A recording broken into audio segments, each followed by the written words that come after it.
coup, on débute sur ce nouveau cycle. Comment tu l'as intitulé, Laurent? Marie, la mère de Yeshua, et Yeshua aussi, s'ils se présentent ensemble, on va pouvoir échanger avec eux.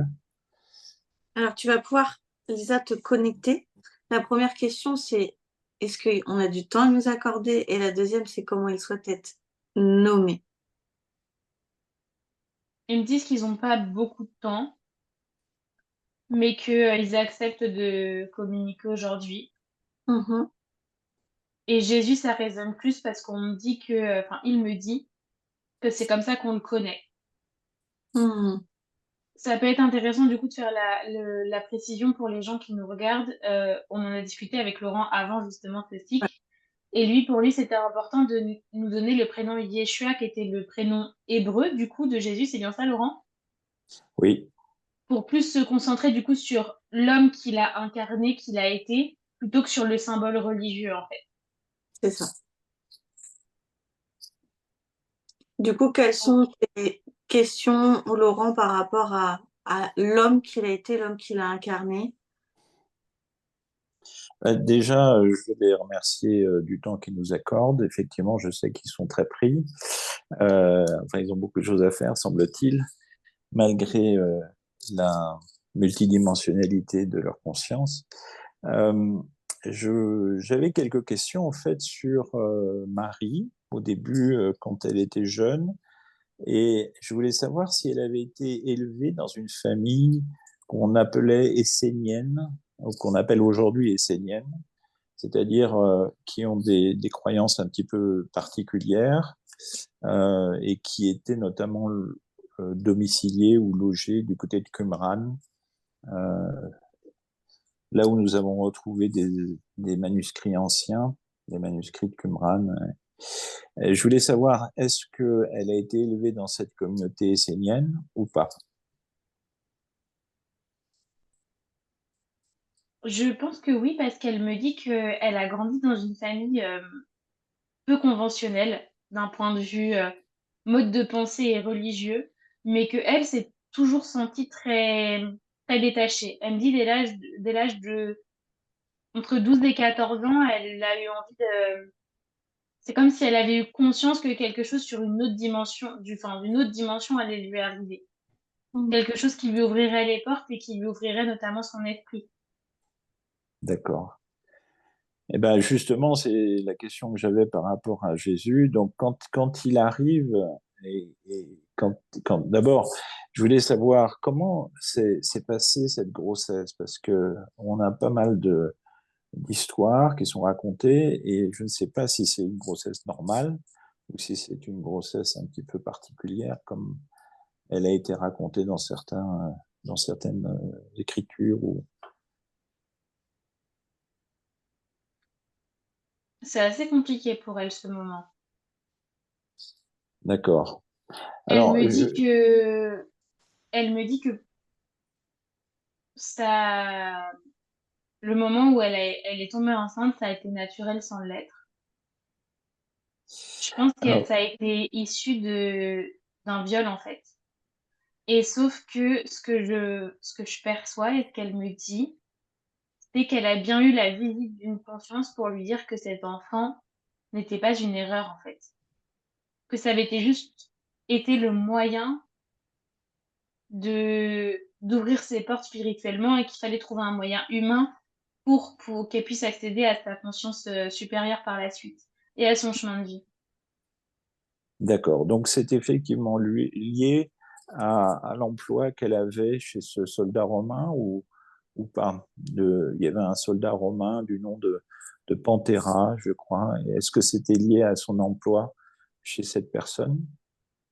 Je pense, oui, dans l'entourage de cette personne, je dirais. D'accord. Ouais, elle n'est pas obligée de répondre si ça la gêne, hein, Mm. mais je voulais savoir si c'était. Et donc, en fait, elle tombe enceinte et un ange vient la visiter pour la rassurer quelque part, ou pour lui annoncer que cet enfant qu'elle va avoir est particulier. Mm. Je, alors, je suis pas sûre que ce soit un ange directement. C'est comme si c'était parole de Dieu qui avait été missionnée et mise dans son oreille directement D'accord. pendant un de ses rêves. Sauf qu'il sait pas. Alors je dis parole mise dans son oreille parce que dans son rêve, je vois pas une forme humaine, tu vois, se présenter comme un ange ou D'accord. c'est vraiment impalpable, mais il y a ce truc qui résonne en elle et du coup, elle sait. C'est un message, quoi. Ok. Ouais. Et je l'aperçois assez jeune à ce moment-là. Et je dirais qu'elle Oui, a en 16-17 ans, pas plus. Peut-être 18. d'accord. Merci. Et donc, ce jeune enfant arrive. Il naît a priori à Bethléem. Est-ce que cette histoire d'étable est vraie ou est-ce que c'était dans une maison normale, un endroit qu'elle connaissait ou dans laquelle elle habitait, dans lequel elle habitait? Elle me dit ni l'un ni l'autre. Ça a été raconté en étable. Elle me dit que c'est les mots qui se sont déformés au fil du temps. Mais qu'elle a été, en fait, c'est quelqu'un qui leur a donné refuge pendant un voyage, en fait. Un soir où elle a été très épuisée. En fait, quelqu'un leur a donné place un peu dans la dépendance de la maison. Donc, c'était pas non plus l'étable, mais c'était un peu plus comme une grange, en fait. D'accord, c'est une sorte de grange, ok. Donc l'histoire qu'on raconte ou qui est racontée dans les évangiles est assez juste alors. Assez, ouais. Elle est un petit peu extrapolée, mais pas tant. Mm. Elle est Ouais. plutôt juste, je pense. D'accord. Qu'est-ce que tu allais dire, Charlie? C'est similaire, quoi. C'est ça, Ouais. quand même. Et Hmm. donc là, on a cet enfant qui naît. Euh, Joseph semble s'être. Alors, est-il marié à ce moment-là à Marie? Il s'est marié sachant que Marie était enceinte, je suppose. Euh, il est là pour les aider, pour les assister. Il a un peu un rôle de berger, Joseph, dans tout ça pour moi. Déjà, enfin, quand je me suis connectée, du coup, il y a vraiment ce truc de Marie et de Jésus, du coup, côte à côte, mais Joseph n'est pas avec eux.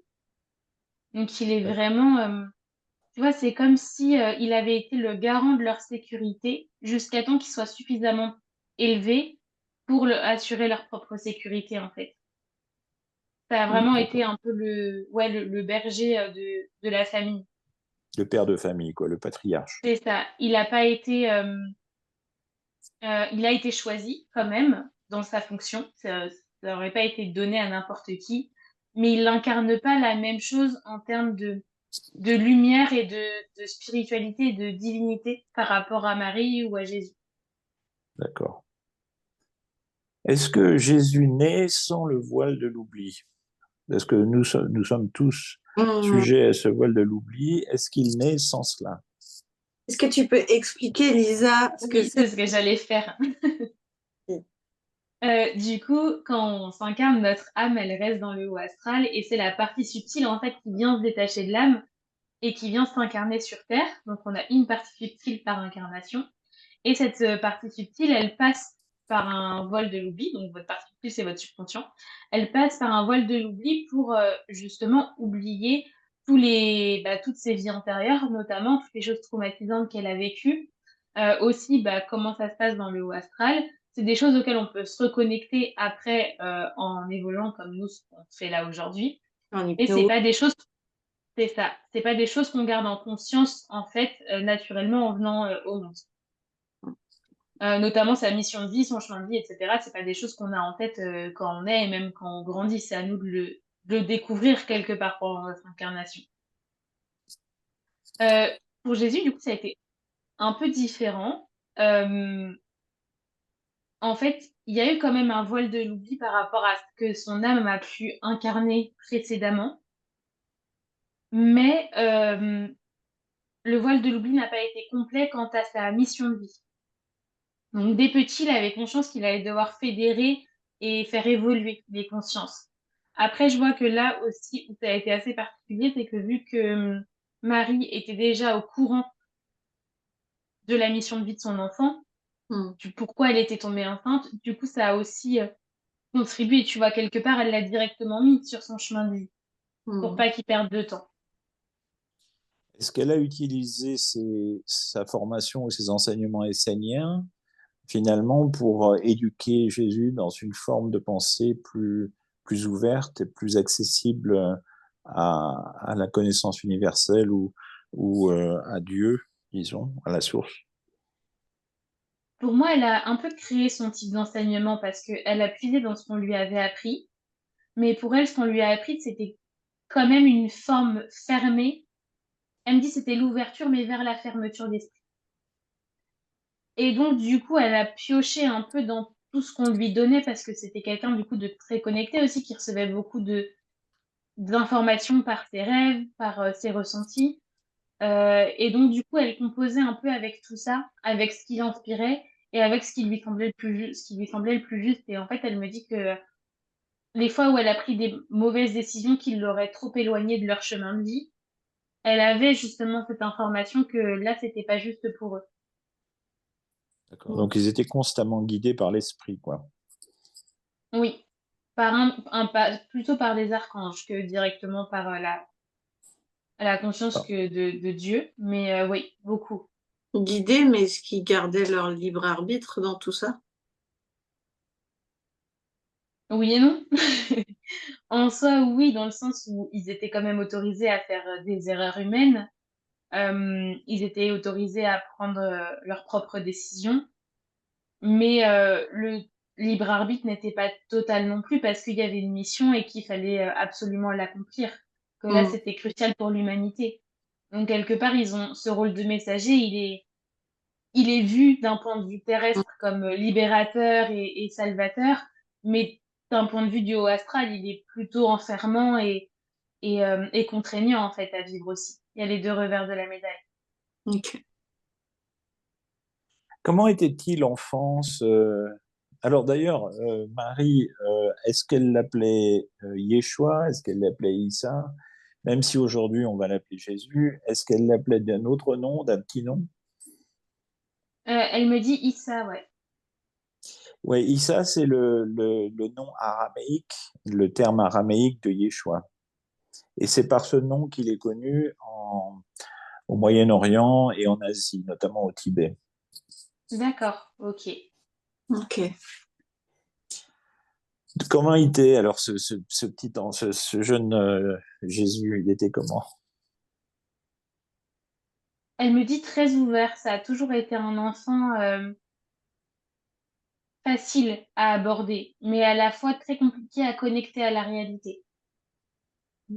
C'est comme si dès petit, elle me montre ses yeux et c'est vrai que c'est assez frappant. C'est comme si dès l'âge de 4 5 ans, il portait un regard adulte sur le monde, sur le monde.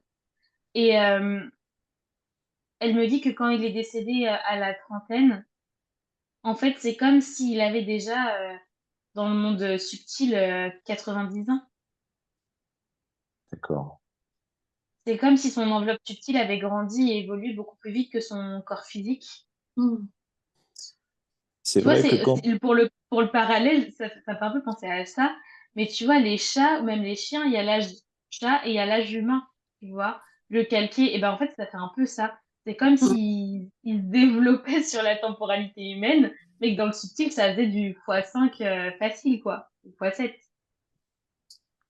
Ça se voit aussi dans ses enseignements et ses écrits. On voit tout de suite que c'est une âme qui est ancienne. Enfin, on voit que c'est pas un jeune de 30 ans ne parle pas, n'est pas capable souvent d'enseigner de la façon dont il enseignait. Donc, Ouais, c'est pour effectivement, ça, on revient à ce rôle de Messie, un peu, tu vois, d'être missionné pour transmettre la parole. Pour moi, dès sa naissance, il savait que son temps, il était compté, qu'il partirait jeune et qu'il fallait absolument que le but soit atteint d'ici là. d'accord. Alors, j'avais deux questions par rapport à sa jeunesse. Quand il a 12 13 ans, bon, il enseigne au temple. Il y a une référence de cela dans les évangiles. Et ensuite, il semble quitter son domicile. Euh, Alors, je voulais savoir trois choses. D'habitude, les jeunes de cet âge-là, 13, 14 ans, 12, 13 ans, 14 ans, ils se marient, je crois. Ils doivent se marier. Et alors, je voulais savoir, est-ce qu'à l'époque, il connaissait, par exemple, sa future épouse, et est-ce qu'il connaissait, par exemple, Marie-Madeleine ou pas? Et deuxième question, si il est effectivement parti de chez lui pour voyager, à quel âge est-il parti? Moi, il me dit, j'avais besoin de partir pour ma quête intérieure et me reconnecter à mon divin. Donc, il y a vraiment eu pour moi ce départ, une sorte de pèlerinage un peu. Euh, je pense qu'il est parti vers 14-15 ans. Et je perçois que la rencontre avec les apôtres et Marie-Madeleine, elle se fait plus tard. Donc Marie-Madeleine, Marie-Madeleine, pour moi, elle fait partie des gens qu'il a rencontrés pendant ce voyage physique mais intérieur à la fois. donc Marie-Madeleine, il ne la connaissait pas quand ils étaient jeunes, par exemple, quand il avait 13, 14 ans, il ne se connaissait pas alors. Pour moi, ils se sont croisés, mais ils n'étaient pas en contact réellement. Elle l'a pas accompagné au moment de son départ, tu vois. Ça a Ah, plus c'est été clair. comme des retrouvailles une fois qu'il est rentré.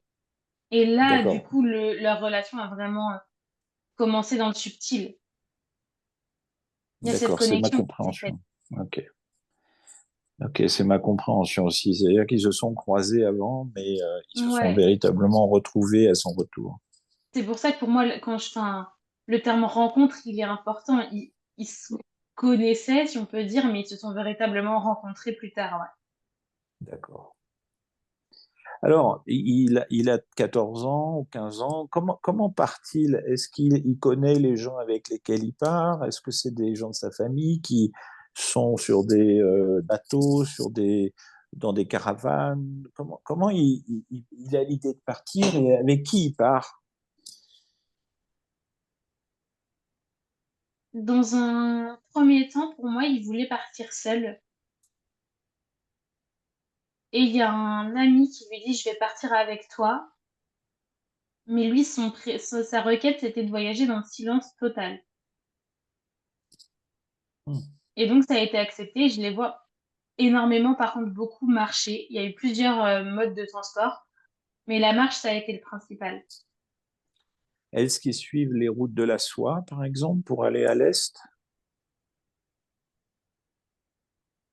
En partie, ils ont aussi créé une sorte de nouveau chemin. Et alors c'est très bizarre, mais ça me dit que ça forme le début d'un symbole religieux. Hmm. Et moi, ce que je vois, c'est que ça fait ça. Un peu comme un 8, sauf Hmm. que c'est euh, c'est vraiment la base du 8 est très grande et le haut est très petit, en fait. Alors, est-ce qu'il peut nous partager avec nous les pays qu'il a visités?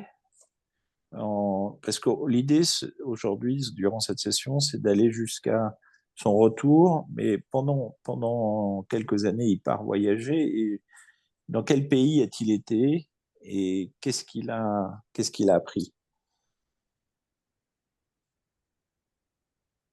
Il me dit la Palestine, l'Iran. Ce qui est compliqué, c'est que du coup, ça doit aussi se calquer par rapport au pays d'aujourd'hui pour essayer de trouver les... Ouais, Je, bah je, c'est ouais. je pense qu'il est passé par l'Égypte aussi.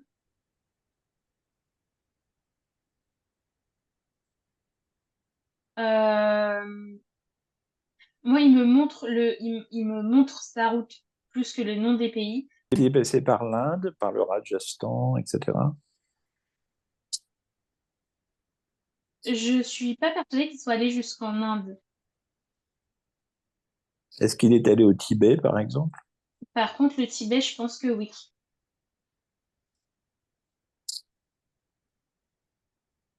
D'accord. Ouais, ce serait bien, effectivement, si on a une petite carte de ses voyages. Et il a dû rencontrer plein de gens dans ses voyages. Il a dû Parce que il voulait voyager seul et se retrouver avec le divin, mais il a dû partager à la fois des enseignements et puis recevoir aussi des choses, non, des gens qu'il a rencontrés. Ouais, complètement. Mais il savait que le début, il me dit, ce chemin, il était en plusieurs étapes. Il y avait la quête intérieure, mais très vite, ça a été jusqu'à la quête divine et au fait de transmettre cette lumière qui m'a été donnée. D'accord.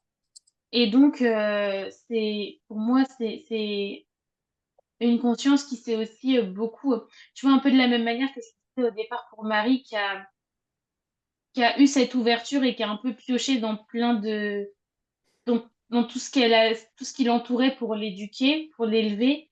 Il a fait un peu de la même manière avec les autres, tu vois, il a aussi poursuivi sa propre éducation par rapport aux différentes coutumes et aux différentes personnes qu'il a rencontrées sur sa route.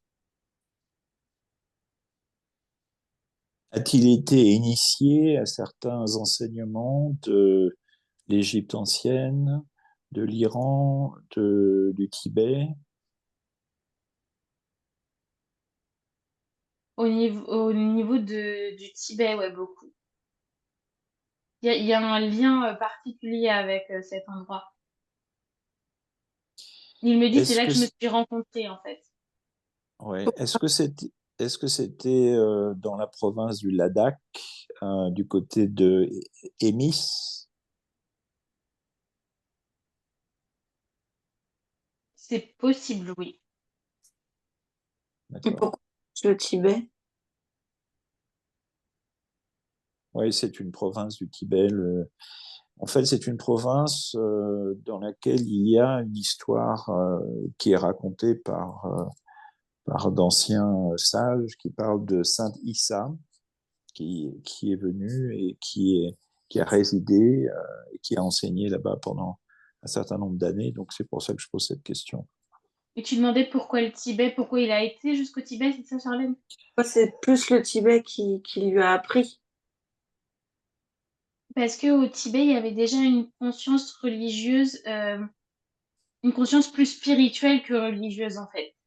Mhm. Euh, Quelque chose qui était plus dans la grandeur et dans la découverte intérieure que sur quelque chose de, tu vois, de préceptes qui régirait toute une vie et toute une population.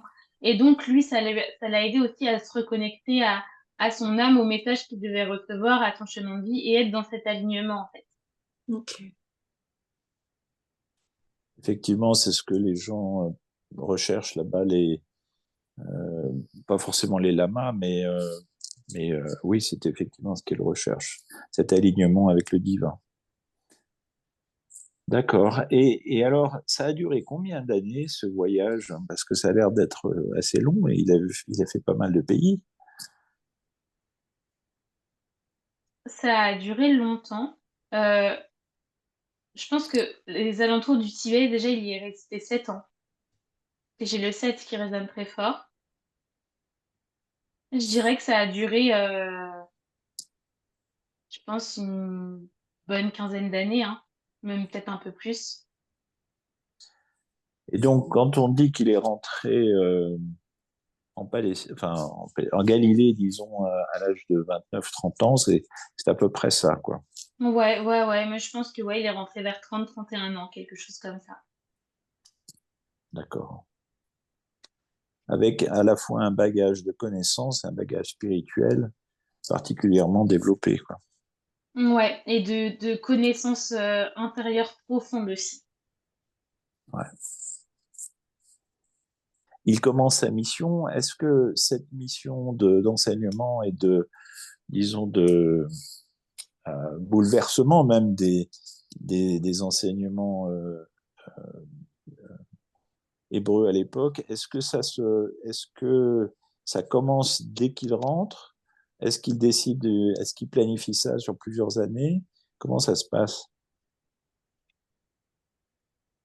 Pour moi, à son retour, il y a une phase, bah, du coup, c'est peut-être de ses 30 à 31 ans, cette phase enfin, de renfermement, en fait, comme si je le vois s'enfermer et écrire, écrire, écrire, mais aussi écrire intérieurement. comme s'il créait en fait un peu son manuel pour pouvoir retransmettre en fait tout ce qui est important. Il y a eu cette phase un an et demi, qui a été hyper importante pour faire le point sur ces 15 années de voyage et réussir à retransmettre au plus juste et surtout laisser des traces euh, durables en fait pour les autres parce qu'il savait qu'il arrivait à la fin de sa vie. Il en avait conscience. Et alors, ces écrits, est-ce qu'ils existent encore aujourd'hui? Oui, ils sont pas mal éparpillés, mais il y en a quelques-uns qui existent encore, qui sont gardés dans des vieux coffres de temples que personne n'ouvre jamais, qui sont considérés comme des reliques sacrées. En Israël ou partout dans le monde? Il y a plusieurs endroits dans le monde, ouais. Il y en a encore, on me dit entre 3 et 5. Je Il doit pense y en qu'il y en a avoir au encore Tibet 3, aussi. oui. Je pense qu'il y en a encore 3 bien conservés et 2 qui sont moins lisibles encore. Est-ce que les écrits qui ont été retrouvés ou qui ont été découverts, entre guillemets, en, au Tibet par un certain Notovitch sont particulièrement ceux qu'il a écrits ou des enseignements qu'il a donnés ou pas? Alors, c'est pas lui qui les a écrits, C'est d'autres mais personnes? ouais, mais ça fait partie de ce qu'il véhiculait justement, de ce qu'il transmettait. Et je vois D'accord. que ça a notamment été un de ses conditions au moment de sa mort, ça a été de confier à des apôtres des fragments justement de ses écrits pour aller avec des adresses précises vous les apporter. Ah ouais, d'accord. Est-ce que l'idée était justement dans les derniers jours ou dans les jours euh, actuels de les retrouver? Non, Non, c'était juste de les répartir. c'est ça. Pour que ça crée aussi un déclic à un moment donné. Mais il me dit que là, c'est pas le moment. D'accord. Très intéressant. On revient un peu avec, je trouve le message est assez identique avec la question que tu avais posée par rapport aux pyramides, si on pouvait accéder à cette petite boule de connaissances sacrées.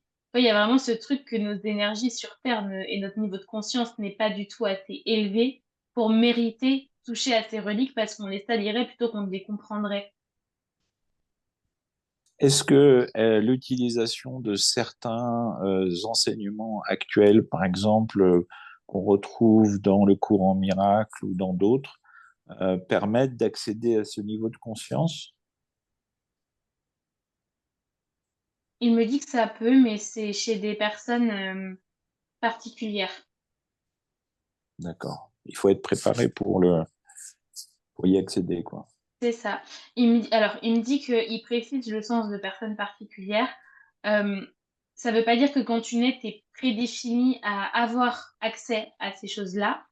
C'est pas, enfin, c'est pas quelque chose de d'ancré, de marqué, mais ça va venir dans ton cheminement intérieur et dans ce que tu mets en place concrètement dans ta vie. Et en fait, c'est comme ça que la décision est prise ou non. Mais il y a très peu de personnes qui pourraient avoir accès. D'accord. Donc ça dépend du niveau de fréquence spirituelle qu'on atteint, en fait. C'est du Hmm, niveau d'amour qu'on est susceptible de partager. ouais, c'est ça. D'accord. Pour moi, je pense, alors je me trompe peut-être, mais par rapport à de ce qui me parle, pour moi, les personnes qui seraient le plus susceptibles d'y accéder, ce serait justement les Dalai Lama ou tu sais, les grands prêtres hindous qui passent les grands sages, qui passent leur journée à méditer, à méditer, à méditer. Et pour moi, c'est ces personnes-là, mais vraiment celles qui sont à la tête de ces mouvements-là, qui pourraient éventuellement y accéder. Donc, c'est D'accord. vraiment des personnes très particulières, tu vois. C'est ceux qui pratiquent le Kriya Yoga ou ce type de pratique? Il me dit que c'est un début, mais que c'est pas assez. Faut D'accord. vraiment être Wow. déconnecté de son corps. C'est pour ça que je pense que les personnes qui passent leur temps à méditer parce que enfin, leur vie est tournée autour de ça, tu vois, ils n'ont pas à se préoccuper de, bah, des soucis matériaux, financiers. Mm. Euh, Ils ont que la méditation à penser et à entretenir cette connexion du soi profond avec son soi divin et supérieur. Ça, du coup, c'est des gens qui pourraient comprendre profondément et du coup avoir accès à ces textes-là. Nous, à notre D'accord. échelle, humain lambda, dans nos préoccupations terrestres, on n'est pas du tout assez élevé pour ça. Ah bon? On est Ouais, bien, nous? Nous ne sommes pas à la hauteur des Dalai Lama et des prêtres hindous, enfin des donc, hindous, je ne comprends pas, je ne vois pas la différence. donc, faut se détacher du monde matériel en quelque sorte, parce que Complètement. pour ok, d'accord, pour que sa partie Ouais. spirituelle soit en connexion avec sa partie divine, disons. Ouais. Mm. Bon, bah, ok. Alors, est-ce que d'abord, c'est très intéressant, merci de cet aspect. Et je vois tout à fait effectivement la raison de l'écriture de tous ces enseignements pour pouvoir les transmettre. Est-ce que dans ce temps d'enseignement, alors ce temps d'enseignement, est-ce qu'il a duré 3 ans, 5 ans, 10 ans en Galilée, là, après qu'il soit rentré, ou est-ce que ça a duré 3 ans, comme le disent les écrits du Nouveau Testament?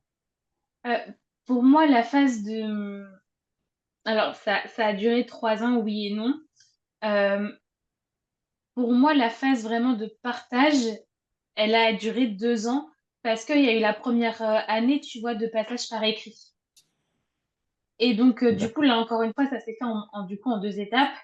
Mais la phase de partage pur à l'oral et ce truc de foule un peu qui nous vient à l'esprit, ça s'est passé sur 2 ans, du coup.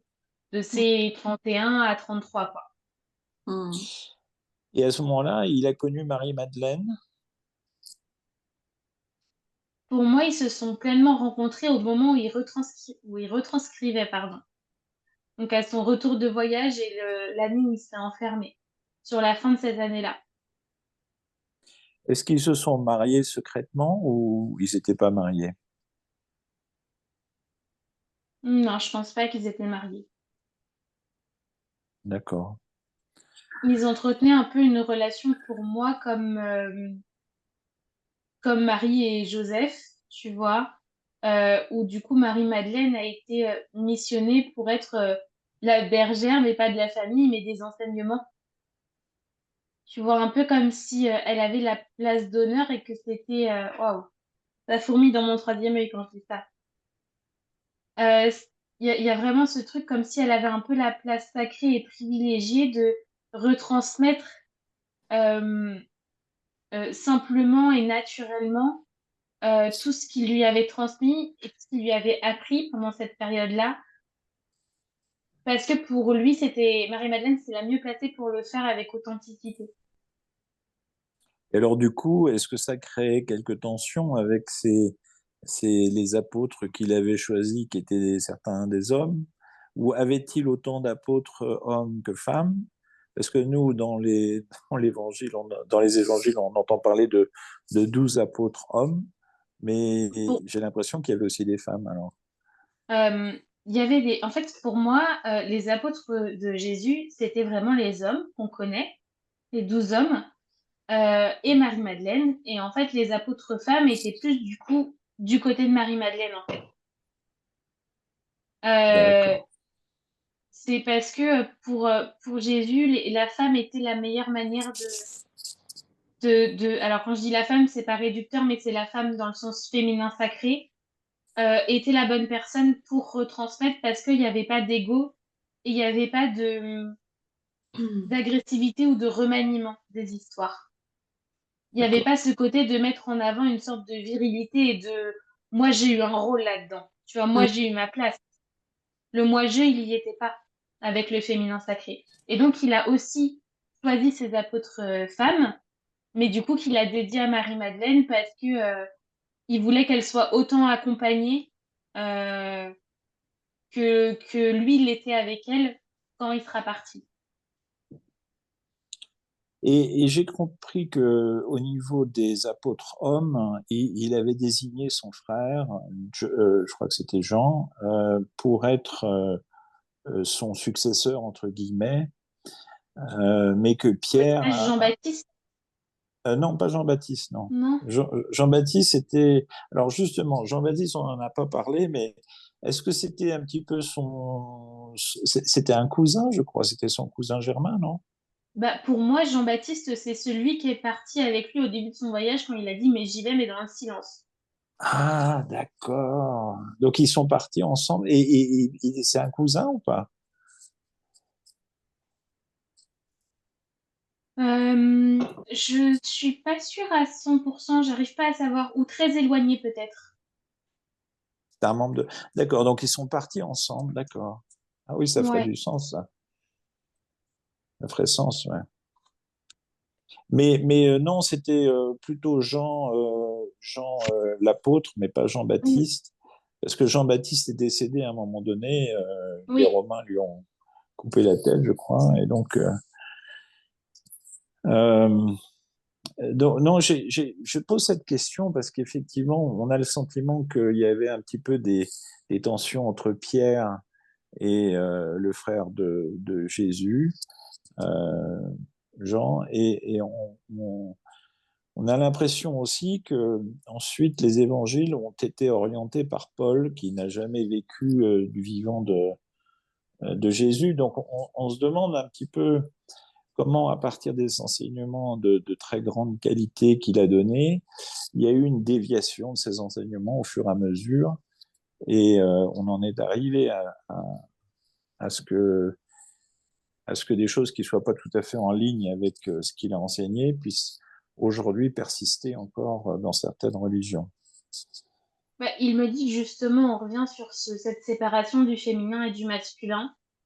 Il me dit que le souci qu'il y a eu, c'est que quand bien même il a eu à cœur de transmettre tous ses préceptes, il a quand même eu peu de temps et qu'il n'a pas eu l'opportunité de les amener à se rencontrer profondément. Et donc, du coup, il y avait, en fait, petit à petit, il me dit que ça s'est plus tourné vers la religion que vers la spiritualité. Mm. Et donc, du coup, vers ce côté, ce côté parfois qui peut passer pour des doctrines et pour quelque chose de moralisateur, alors que, et ça a été posé par des mots humains, alors que lui, c'est pas forcément ce qu'il transmettait à la base. Et donc, du coup, c'est Ouais, vrai que ça fait aussi le lien avec ce que tu disais au début, de s'intéresser à Yeshua, l'homme, et pas à Jésus, le symbole, en fait. Et Mm. donc, au nom, au nom de ce qu'il voulait transmettre et de sa mémoire, parce que de toute façon, il n'est plus là. Si, si, je vous promets, il m'a dit ça. Alors qu'en fait, c'était aussi un peu pour servir les intérêts personnels. c'est clair que c'est ce qu'on voit au travers de l'histoire et effectivement de certains écrits qui ne semblent pas vraiment alignés avec ces enseignements, parce que quand on Et regarde je, ces enseignements, et je vois que ça l'a affecté un temps après son départ, tu vois, de se dire, je suis censée avoir réuni des personnes sensées, des personnes fidèles et qui au final se mettent des bâtons dans les roues et qui restent dans leurs préoccupations humaines et terrestres et qui ne sont pas capables de prendre sur elles et de se dépasser pour une cause plus grande. Ça a été quelque chose d'assez assez blessant pour lui en fait au départ. Et il lui a fallu du temps pour justement accepter que bien que ça soit aussi une âme à la base, il y a quand même une sorte de conscience supérieure qui a été choisie, ce qui n'est pas le cas pour une grande partie du reste de l'humanité. ouais. Alors, j'ai juste enfin, quelques questions qui suivent. J'ai un souvenir, enfin, disons, c'est des perceptions que j'ai quand j'étais enfant, à l'âge de 7, 8, 9 ans. J'ai eu des rêves dans lesquels j'étais au moment de sa crucifixion. Et contrairement à ce que certains mouvements religieux m'enseignaient, je ressentais un très grand amour et un très grand, comment dire, une très grande paix intérieure et une très grande maîtrise de de la difficulté du moment, disons. Mm. Et j'avais le sentiment qu'il partageait cela avec les personnes qui étaient présentes, ses amis, ses connaissances, et qu'il était capable de diffuser cet amour et ce confort, entre guillemets, à tous les présents pour apaiser leur peine. Est-ce que c'est effectivement ce qui s'est passé? Ouais, complètement. Moi, je le perçois très apaisé et enfin, c'est marrant. Je sais pas si c'est le bon mot, mais tu vois, moi, j'ai cette image aussi. En fait, on me met un crucifix à côté, mais le crucifix religieux qu'on connaît dans les églises, dans les magasins, avec un visage, tu sais, torturé. Et alors qu'en fait, pas du tout. Et là encore, c'est la différence de la justesse et du message qui est retranscrit. Lui a toujours su quand est-ce qu'il partirait et de la manière dont il partirait. Donc, il y avait cette justesse pour lui et ce moment, c'était juste la libération, l'accomplissement de sa vie, tu vois, sa fin qui était grande. Et c'est aussi après, du coup, dans les retranscriptions où il y a eu ce côté un peu, il y a eu ce besoin d'ajouter de la douleur, comme s'il fallait absolument inclure la douleur dans la vie, mais que la douleur était synonyme de lumière, et qu'en fait, on ne méritait pas la lumière si on ne passait pas par la douleur. Je sais pas si c'est très clair ce que je dis, mais Oui, c'est-à-dire que c'est tout à fait juste, c'est-à-dire qu'aujourd'hui, il y a une association du sacrifice avec le bien. Et, complètement, et c'est c'est et ça. c'est là on a un vrai problème, c'est-à-dire que cette interprétation de la souffrance du Christ pour nos péchés est pas tout à fait juste. C'est-à-dire que lui, ce qu'il voulait, c'est démontrer sa capacité à maîtriser la souffrance, à maîtriser même la mort, et Et, et surtout à accepter ce qui est juste, ce qui fait partie d'une incarnation, et à montrer qu'il est en paix et qu'il n'y a pas de rancœur vis-à-vis de ça, tu vois. Qu'il y a ouais, vraiment ce côté détaché et ouais, acceptation, c'est le bon mot. Et en fait, c'est ça, t'as exactement expliqué ce que j'essayais enfin, t'as exactement dit ce que j'essayais d'expliquer. C'est ce côté qu'on ne peut pas mériter la religion et enfin, la bonté de la religion et être quelqu'un de bien si on n'est pas dans le sacrifice de soi pour autrui. Alors que c'est pas l'image qui est renvoyée à ce moment-là. ouais. Après, je Et dis ça, pas que ça a été modifié volontairement. C'est possible aussi pour moi que ça a été perçu comme ça parce que encore une fois, les personnes qui l'entouraient n'étaient pas aussi élevées spirituellement et au niveau de leur conscience. Donc ça a pu être aussi perçu de cette manière du sacrifice, tu vois, ce qui n'était pas ça pour lui à ce moment-là. oui, tout à Je fait. pense Bon, qu'il moi, faut aussi faire le distinguo entre ce qui a été modifié de manière consciente, ce qui a été adapté de manière consciente aux volontés et ce qui a été perçu et ressenti. Tu vois, on met aussi une histoire a toujours différentes façons d'être racontée selon la personne qui l'a vécue. exactement, ça dépend des perceptions et je suis tout à fait Mm, d'accord que probablement une partie des gens présents l'ont perçu de façon très difficile. Et quand on le mm, raconte, je veux dire, cet aspect crucifixion quand même était particulièrement difficile dans l'Empire romain et faisait souffrir énormément de gens. Donc, je vois pas, effectivement, je comprends tout à fait que cette interprétation puisse avoir été majoritaire, entre guillemets, ou puisse avoir entre guillemets, polluer le reste de l'histoire, mais je comprends tout à fait ce qu'il dit là. Ouais, ouais. et tu vois, enfin, ça vient de me faire remonter un souvenir de pareil, de l'âge de 7 8 ans par là. Je rejoins complètement ce que tu dis avec ce rêve que tu as eu un peu. Parce que moi, tu vois, j'ai une partie de mes grands-parents qui sont croyants, et donc j'allais à la messe avec eux, même si je fais pas partie d'une famille chrétienne, sinon outre mesure. Euh, Et j'ai toujours, quand j'ai entendu parler justement de ce moment de crucifixion, etc., j'ai jamais ressenti la douleur de Jésus, mais la douleur dans le regard des gens qui étaient là pour lui, tu vois. Et Ouais. donc, du coup, j'ai jamais ressenti ce truc de libération ou de oh, je suis enfin délivrée. J'ai jamais ressenti ce truc-là. Et c'est marrant parce que je l'avais complètement enfoui, ce souvenir-là, et tu viens de me le faire ressurgir en parlant de ça. Oui, tout à fait. Ben d'ailleurs, le symbole du crucifix a prolongé cette histoire de souffrance, alors que en réalité, c'est pas ça qu'il souhaitait transmettre comme message. Non, non, du tout.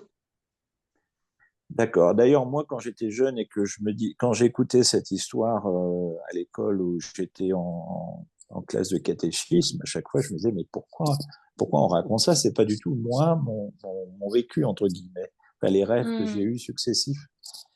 D'accord. Donc, Ah, merci c'est pour marrant. cette Du coup, précision. j'ai eu les mêmes pensées. Donc, et tu vois, j'en avais jamais parlé ou j'en ai peut-être parlé à mes parents, mais c'est pas des discussions que j'ai eues avec d'autres personnes. Je trouve ça marrant qu'on soit, bah, du coup, au minimum deux à avoir eu ce ressenti-là, tu vois. Ah, mais il y a d'autres personnes qui ont eu ces mêmes ressentis. Ouais, Il y a des gens qui ont, sous hypnose, qui ont raconté exactement la même chose. D'ailleurs, la d'accord. façon dont ça a été raconté m'a particulièrement marqué parce que c'était exactement les mots que j'aurais utilisés pour décrire la scène. Hmm. Et notamment, cette espèce, on était entouré par une sorte d'amour et de paix extrêmement Complètement. grande. C'est comme Et s'il y avait c'est un regard supérieur un peu, mais très, très affectueux et très doux, en fait. Comme si exactement, ça figeait presque la scène dans le temps. C'est assez particulier. exactement, exactement. Ok, super. Merci beaucoup pour pour ce moment.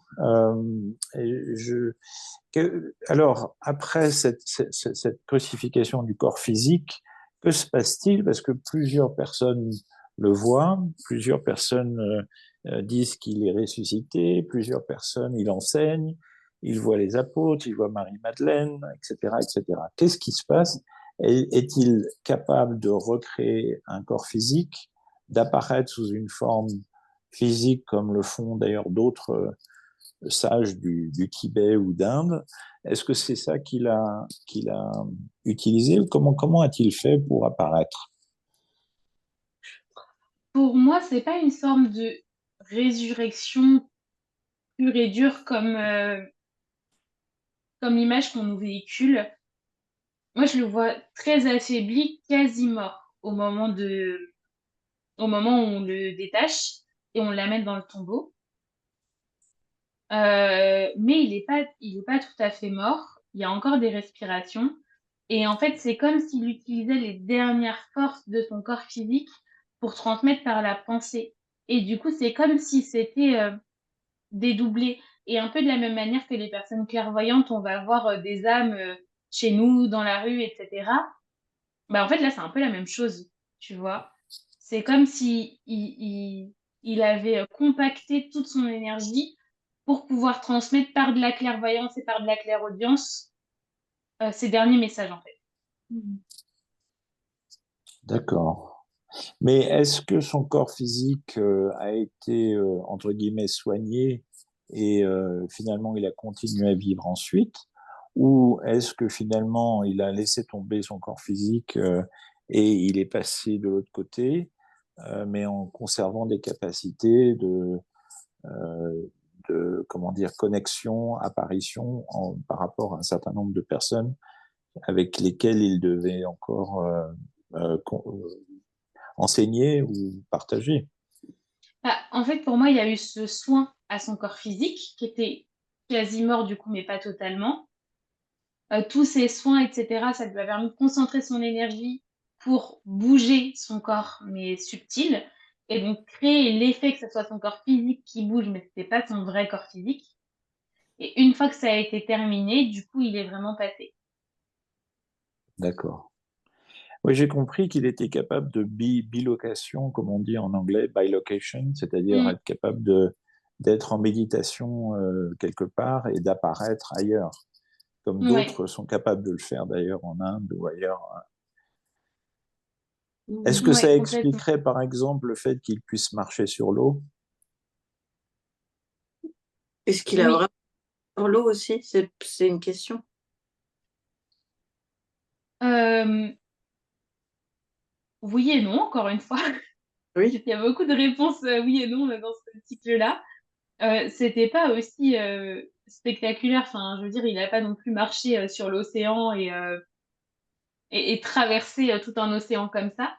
Euh, mais oui, cet effet de marcher sur l'eau sur quelques pas, ça vient justement de ce dédoublement en fait entre le corps et l'esprit. Ouais, cette capacité de bilocation. Ouais. Mm. Ok. Ok. Ben, écoute, moi, j'ai beaucoup de réponses à des questions que j'avais. Euh, Est-ce que il prévoit de revenir de temps à autre ou est-ce qu'il est déjà revenu sous d'autres formes? Pas pour Euh, le moment. Il n'est pas revenu.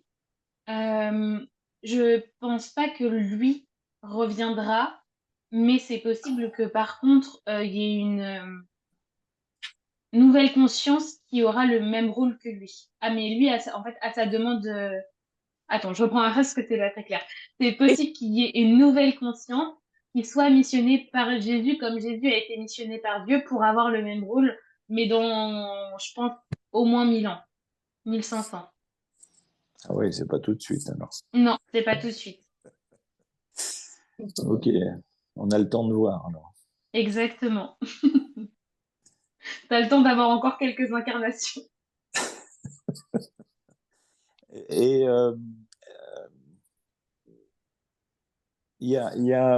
oui, il y a un livre qui m'intéresse particulièrement qui s'appelle Le cours en miracle.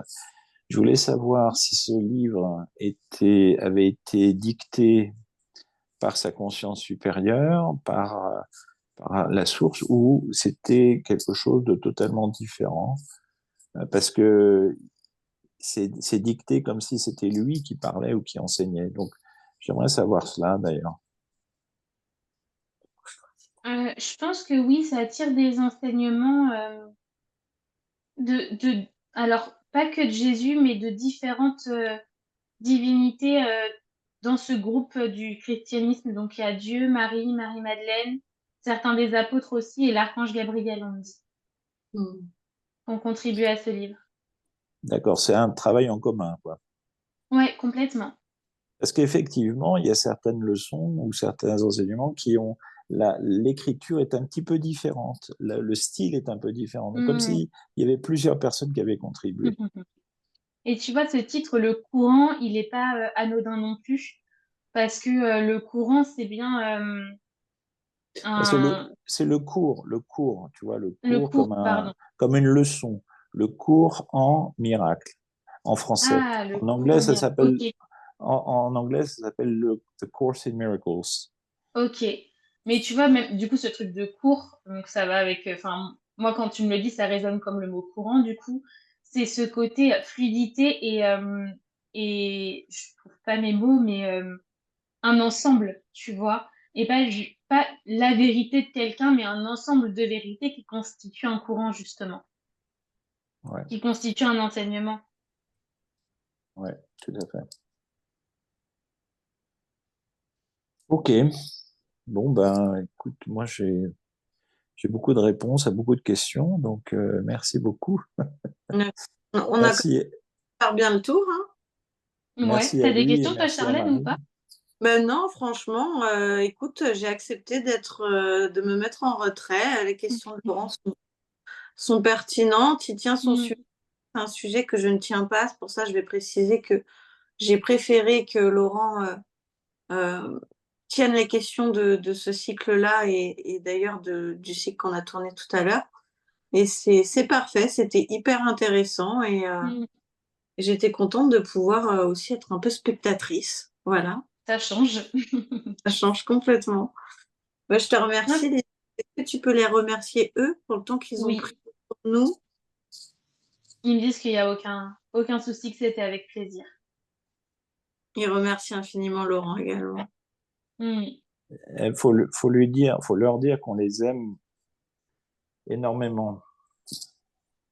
Ils le ressentent. Je pense que s'il n'y avait pas ce filon d'amour de manière générale dans nos cœurs, ils ne nous auraient pas laissé approcher non plus. Hmm. Parfait. Tu les remercies. Oui, Et lorsque tu es prête, Lisa, tu te déconnectes complètement. Je c'est vous bon. remercie d'avoir suivi ce cycle. J'espère que ça vous a plu. Euh, on peut faire le petit rappel maintenant, Laurent, justement, sur le but, encore une fois, de ce cycle, même si on va le rappeler Mm. en début de cycle, on peut aussi le rappeler en fin de cycle, pourquoi on a fait ça. Oui, l'idée c'était de poser enfin, de regarder les aspects historiques à la fois sur les aspects égyptiens, sur les pyramides, mais aussi sur les aspects sur Jésus et Marie, plus l'aspect historique, qu'est-ce qui s'est passé durant leur vie, que les aspects religieux ou les croyances. On comprend que effectivement leur approche était particulièrement spirituelle et particulièrement connectée au divin, euh, et que leur niveau d'enseignement était particulièrement élevé. Après, ce qui en est ressorti ensuite est probablement différent, mais on n'a pas disons, à juger ou à accuser qui que ce soit parce que c'est très complexe et la perception que les personnes ont eue de la vie de Yeshua forcément est forcément individuelle et dépend de leur niveau de connaissance et de progression spirituelle. Donc, je trouvais ça très intéressant. Et voilà. Hmm. Je te remercie. Je te remercie. C'était important de conclure comme ça, que tout le monde Mm. comprenne la chose et le pourquoi du comment on a fait ce cycle. Je te remercie, Lisa. Tu vas pouvoir complètement déconnecter et revenir de plus en plus à toi-même. Donc, tu déconnectes avec le 1. Tu te remplis d'énergie complètement avec le 2 et tu es déshypnotisé avec le 3. J'espère que ce cycle vous a plu. Je vous laisse mettre un petit pouce, un commentaire et je vous dis à bientôt. À bientôt.